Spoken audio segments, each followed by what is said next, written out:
What if I told you that a single HTTP request to your React server application can give an attacker fully remote code execution? You think it's not possible? You think it's theoretical? It's not. This is a new reality. React to Shell 2025 vulnerability, which is marked as critical, can give an attacker fully remote code execution on your React server without prior knowledge about application at all. Hey, welcome back to my channel, and in this video we'll dive in and explore some ways for mitigation and also exploitation with manual and automated approaches. This is the CVE 2025, and this CVE is related to the React server components. Specifically, there is a remote code execution vulnerability because of insecure deserialization. It means that there is no input validation for certain types of the payloads. And this one is marked as a critical.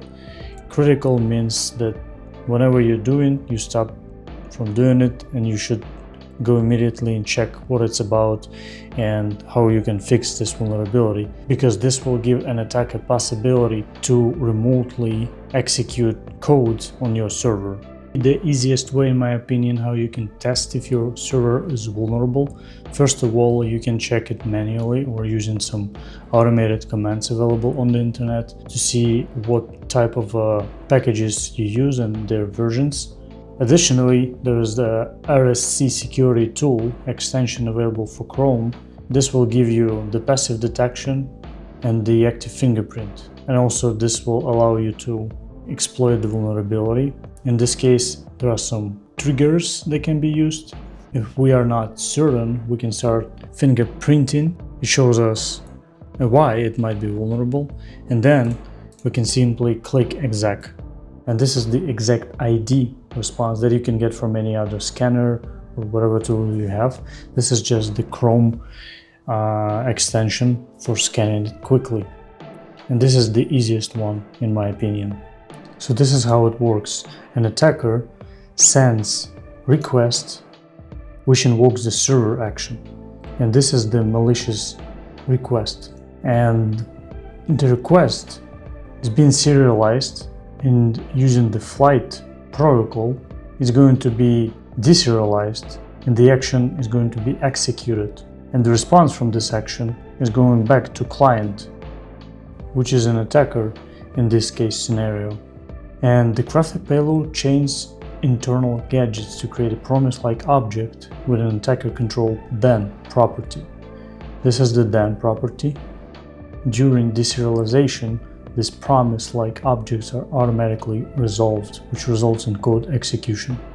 So in this case, we are going to see the response from the server with ID command. But at the same time, if we want to check the vulnerability by manually sending the crafted specific payload, we can do this as well. I will leave all links for extension and payloads down below in the description section. So we can do this request, which is essentially ID execution, and this is the response from the server. What we can do as well, we can use the extension ActiveScan++, and we can use the ActiveScan++. Now it supports the detection of this vulnerability as well, and it will present it in this way, with the request, response, sequences as usual, and advisory and some information related to mitigation and references, of course. If you want to mitigate this vulnerability, you should check the official guide, but essentially this is a simple upgrade of versions that you have, installing the latest updated version. But if you have specific use cases, you can always go to the React blog and then find the solution for your problem. I hope you really enjoyed watching this video. Patch your software, update your systems, and stay safe. See you in the next video. Bye.